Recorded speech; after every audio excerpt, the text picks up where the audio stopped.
Hi friends, welcome to Vilasini hobbies channel. ಇವತ್ತು Sunday ದಿನ ಹೇಗಿರುತ್ತೆ ಗೊತ್ತಾ? ಸಂಡೇ ದಿನ ಇವತ್ತು ಏನೆಲ್ಲ ಆಯಿತು ಅನ್ನೋದನ್ನು ಹೇಳ್ತೀನಿ. ಬೆಳಿಗ್ಗೆ ತಿಂಡಿ ಅಂದರೆ ಇವತ್ತು ಗೋಧಿಯ ಕಡಿ ಉಪ್ಪಿಟ್ಟು ಮಾಡಿದರು, ಎಲ್ಲರೂ ಸೇರಿ ಮಾಡಿದರು. ಯಾಕೆ ಗೊತ್ತಾ, ನನಗೆ 2 ದಿನದಿಂದ ಆರಾಮೇ ಇರಲಿಲ್ಲ. ಮೈಕೈ ನೋವು ಮತ್ತು ಸ್ವಲ್ಪ ಜ್ವರ ಬಂದ ಹಾಗೆ ಆಗಿತ್ತಲ್ವ. 2 ದಿನ ರೆಸ್ಟ್ ಮಾಡಿದ್ದೆ ಅಂದರೆ ರೆಸ್ಟ್ ಅದು ಮಲಗ್ದವಳು ಹೇಳಲಿಲ್ಲ. ಅಡುಗೆ ಮಾಡಿಟ್ಟದ್ದನ್ನು ತಿಂದದ್ದು, ತಿಂಡಿ ಮಾಡಿಟ್ಟದ್ದನ್ನು ತಿಂದದ್ದು, ಇಷ್ಟೇ ಮಾಡ್ಕೊಂಡಿದ್ದೆ 2 ದಿನ. ಹಾಗೆ ಇವತ್ತು ಸ್ವಲ್ಪ ಪರವಾಗಿಲ್ಲ, ಅಂದರೆ ಸ್ವಲ್ಪ ಆರಾಮಾಗಿದೆ. ಆದರೂ ಏನಾಯಿತು ಗೊತ್ತಾ, ನಮ್ಮ ಮನೇಲಿ ತಿಂಡಿ ಏನೋ ಮಾಡಿದ್ರು, ಊಟಕ್ಕೇನೋ ಮಾಡಿದ್ರು, ಪಾತ್ರೆ ಎಲ್ಲ ತೊಳೆದ್ರು. ಆದರೆ ಈ ನೆಲ ಎಲ್ಲ ಒರೆಸೋದಿದೆಯಲ್ವ, ಇದೆಲ್ಲ ಮಾಡೋದೇ ಇಲ್ಲ. ಅಂದರೆ ಅವ್ರು ಮಾಡಿದರೂ ಸರಿಯಾಗಲ್ಲ ಬಿಡಿ, ನಾನೇ ಮಾಡ್ತಾ ಇದ್ದೇನೆ. ಹಾಗೆ ಇದು ಗೊತ್ತಾ ನಿಮಗೆ, ಇದು ಕಳಲಿ.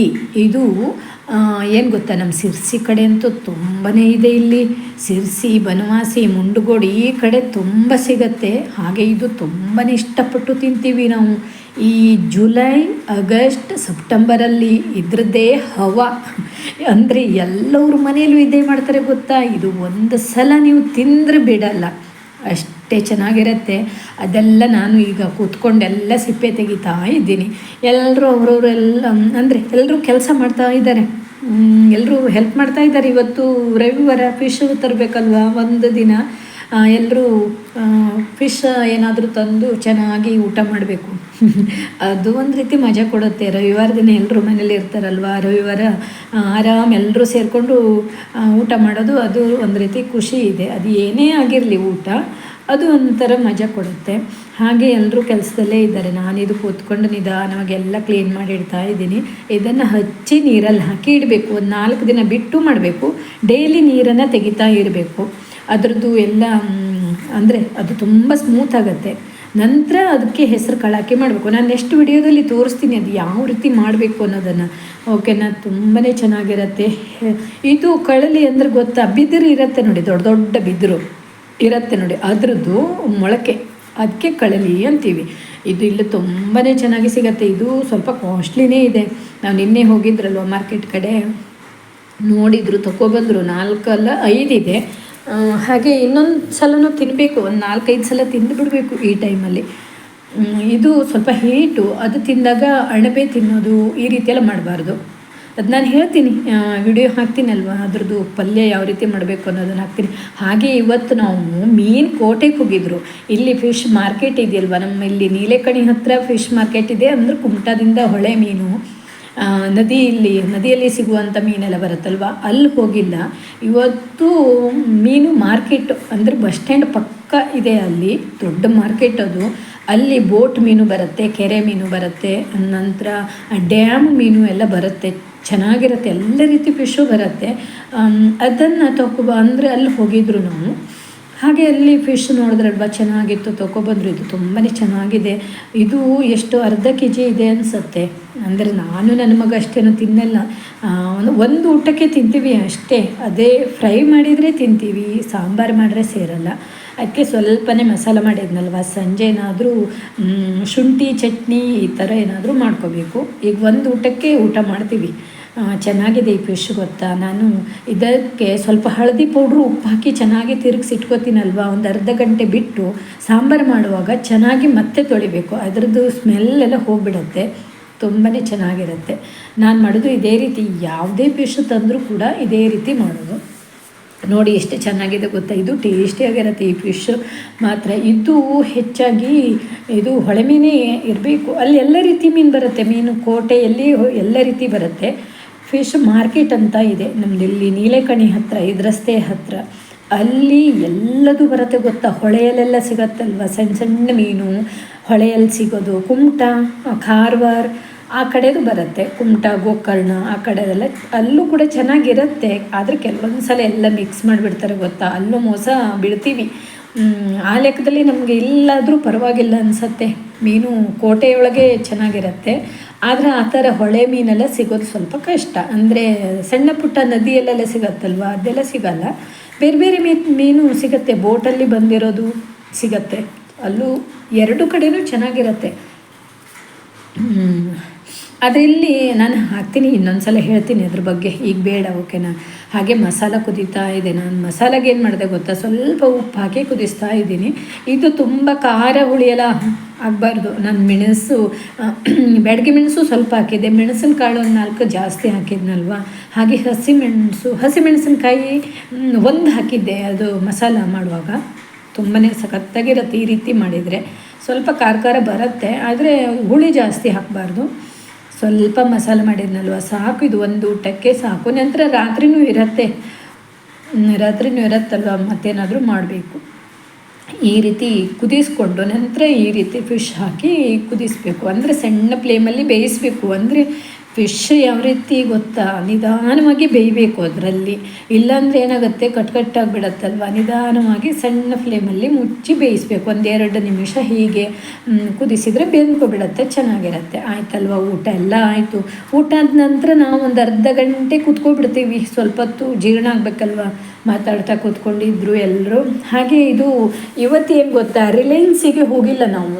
ಅಂದರೆ ಇವತ್ತು TSS ಇಂದ ಸ್ವಲ್ಪನೇ ತರಕಾರಿ ಎಲ್ಲ ತಂದರು, ಸಣ್ಣ ಪುಟ್ಟ ಸಾಮಾನು. ಅದೇನು ಗೊತ್ತಾ, ಅಲ್ಲಿ ರಿಲಯನ್ಸಲ್ಲಿ ಅಲ್ಲಿ ಎಲ್ಲ ರೀತಿ ತರಕಾರಿ ಸಿಗಲ್ಲ. ಒಂದೊಂದು ಸಲ ಸ್ವಲ್ಪ ಇರುತ್ತೆ. ಆದರೆ ನಮ್ಮದು TSS ಇದೆ ನೋಡಿ, ಅಲ್ಲಿ ಎಷ್ಟು ಬೇಕು ಅಷ್ಟು ತರಕಾರಿ ಎಲ್ಲವೂ ಸಿಗುತ್ತೆ. ನಾನು ಇನ್ನೊಂದಿನ ವಿಡಿಯೋ ಮಾಡಿ ಹಾಕ್ತೀನಿ. ನಾನು ಇನ್ನೂವರೆಗೂ ನಮ್ಮ TSS ಇನ್ನೂ ತೋರಿಸಿಲ್ಲಲ್ವಾ. ನನಗಲ್ಲಿ ಪರಿಚಯದವರು ಎಲ್ಲ ಇದ್ದಾರೆ. ಒಂದಿನ ಅವ್ರ ಹತ್ರ ಕೇಳ್ಕೊತೀನಿ, ವಿಡಿಯೋ ಮಾಡಿ ಹಾಕ್ಲಾ ಅಂತ ಕೇಳ್ತೀನಿ. ಓಕೆ ಅಂದರೆ ವಿಡಿಯೋ ಮಾಡ್ತೀನಿ, ಆಯಿತಾ. ನಾನು ಸ್ವಲ್ಪ ಈಗ ಬ್ಯುಸಿ ಇದ್ನಲ್ವಾ, ಒಂದಿನ ಹೋಗಿ ನಾನು ವಿಡಿಯೋ ಮಾಡಿ ಹಾಕ್ತೀನಿ. ಆದರೆ ನಾವು ಈಗ ಒಂದು 2-3 ವರ್ಷದ ಹಿಂದೆ ನಮ್ಗಲ್ಲೊಬ್ರು ಸಿಕ್ಕಿದ್ರು, ಸಣ್ಣ ಪಾಪು ಸಿಕ್ಕಿತ್ತಾ. ಆ ಮಗುನ ಕುಳಿಸ್ಕೊಂಡು ವಿಡಿಯೋ ಮಾಡಿದೆ ನಾನು ಗೊತ್ತಾ. ಆವತ್ತೇನೂ ಅಂದಿಲ್ಲ, ಆದರೆ ನಾನೀಗ ಯೂಟ್ಯೂಬ್ಗೆ ಹಾಕ್ತೀವಿ ಅಂತ ಕೇಳಿಕೊಂಡು ಮಾಡ್ತೀನಿ. ತುಂಬ ದೊಡ್ಡ ಇದೆ ಗೊತ್ತಾ TSS, ತುಂಬಾ ಚೆನ್ನಾಗಿದೆ. ಅಂದರೆ ಸ್ವಲ್ಪ ಮಳೆಯೆಲ್ಲ ಕಡಿಮೆ ಆಗಲಿ ನಾನು ಕೇಳ್ಕೊತೀನಿ ಅವ್ರ ಹತ್ರ. TMS ಇದೆ, TSS ಇದೆ ಮತ್ತು ರಿಲಯನ್ಸ್ ಶಾಪ್, ಇದು 3 ಇದೆ ಮತ್ತು 3 ಬಜಾರು. ಇಲ್ಲಿ ನಾವು ಹೋಗ್ತಾನೆ ಇರ್ತೀವ. ನಾನು ಕೇಳ್ಕೊತೀನಿ. ರಿಲಯನ್ಸಲ್ಲಿ ನಾನು ಕೇಳಿದೆ, ಬೇಡ ಅಂದರು. ಆದರೂ ಮತ್ತೊಮ್ಮೆ ಕೇಳ್ತೀನಿ, ಯಾರಿಗಾದರೂ ಕೇಳ್ಕೊಂಡು ಮಾಡ್ತೀನಿ, ಆಯಿತಾ. ಹಾಗೆ ತರಕಾರಿ ಎಲ್ಲ ಇಟ್ನಲ್ವ, ತರಕಾರಿ ಜಾಸ್ತಿ ತಂದಿಲ್ಲ ನಾವು ಇವತ್ತು. ಎಲ್ಲವೂ ಇದೆ, ನನಗೆ ಆರಾಮ ಇರಲಿಲ್ಲಾಗಿತ್ತಲ್ವ. ಹಾಗಾಗಿ ಹೂಕೋಸು ಎಲ್ಲವೂ ಹಾಗಾಗೇ ಇದೆ ಫ್ರಿಜ್ಜಲ್ಲಿ. ಸ್ವಲ್ಪ ಅಂದರೆ ಶುಂಠಿ, ಕೊತ್ತಂಬರಿ ಸೊಪ್ಪು ಹೀಗೆಲ್ಲ ತಂದಿದ್ರು, ಆಯಿತಾ. ಎಲ್ಲ ಜೋಡಿಸಿ ಇಟ್ಕೊಂಡಲ್ಲಿದ್ದು. ರಾತ್ರಿ ಜೋಳದ ರೊಟ್ಟಿ 3 ಮಾಡಿದೆ. ನಂತರ ಆಮ್ಲೆಟ್ ಮಾಡಿಕೊಂಡೆ, ಶುಂಠಿ ತಂಬಳಿ ಮಾಡಿಕೊಂಡೆ ಊಟಕ್ಕೆ. ಅದು ಚೆನ್ನಾಗಿರುತ್ತೆ ಗೊತ್ತಾ. ಶುಂಠಿ ತಂಬಳಿ ಅಂತೀವಿ, ನಮಗೇನು ಸಣ್ಣದು ಅನ್ಸತ್ತಲ್ವ, ಅದು ಆರೋಗ್ಯಕ್ಕಂತೂ ತುಂಬಾ ಚೆನ್ನಾಗಿರುತ್ತೆ. ನಂತರ ನಾವು ಇವತ್ತು ತರಕಾರಿ ಶುಂಠಿ ಇಲ್ಲಾಗಿತ್ತು. ಕೊತ್ತಂಬರಿ ಸೊಪ್ಪು ಮೊನ್ನೆ ಏನಾಯಿತು ಗೊತ್ತಾ, ಕೊತ್ತಂಬರಿ ಸೊಪ್ಪು ನಾವು ಸಂತೆ ಮಾರ್ಕೆಟ್ಗೆ ಒಂದು ರೌಂಡ್ ಹೋದರು. ಅಲ್ಲಿ 3 ಕಟ್ಟು ತಗೊಂಡ್ರು. TSSಲ್ಲಿ 1 ಕಟ್ಟು, ಅದು 4 ಕಟ್ಟು ತಂದು ಸ್ವಲ್ಪ ಕ್ಲೀನ್ ಮಾಡಿ, ನೀರಲ್ಲೆಲ್ಲ ಕ್ಲೀನ್ ಮಾಡಿ ನಾನು ಒಂದು ಕವರಲ್ಲಿ ಅಂದರೆ ಪೇಪರಲ್ಲಿ ಹಾಕಿ ಕವರಲ್ಲಿ ಹಾಕಿದ್ವಿ. ತುಂಬ ಇತ್ತಲ್ವ. ಅದೇನಾಯಿತು ಗೊತ್ತಾ, ಎಲ್ಲವೂ ಕೊಳತೆ ಹೋಗ್ಬಿಡ್ತು. ಮತ್ತೆ ರಿಟರ್ನ್ ತಂದೆ ಗೊತ್ತಾ, ಒಂದೇ ದಿನಕ್ಕೆ ಆಯಿತು. ಅಂದರೆ ಈಗ ಮಳೆಯಲ್ಲೆಲ್ಲ ಬಿದ್ದು ಮಳೆ ನೀರಿಗೆಲ್ಲ ಅದರದ್ದು ಅರ್ಧ ಜೀವನೇ ಹೋಗಿರುತ್ತೆ ಸೊಪ್ಪಂದು. ಅವರು ಸಂತೆ ಮಾರ್ಕೆಟಲ್ಲಿ ಹಿಡ್ಕೊಂಡು ಮಳೆ ನೀರಲ್ಲೆಲ್ಲ ಅದಿಸ್ತಾರಲ್ವ. ಅದೇನಾಯಿತು, TSS ಇಂದ ತಂದದ್ದು ಕೂಡ ಹಾಳಾಯಿತು ಗೊತ್ತಾ. 30 ರೂಪಾಯಿ ವೇಸ್ಟ್ ಆಯಿತು.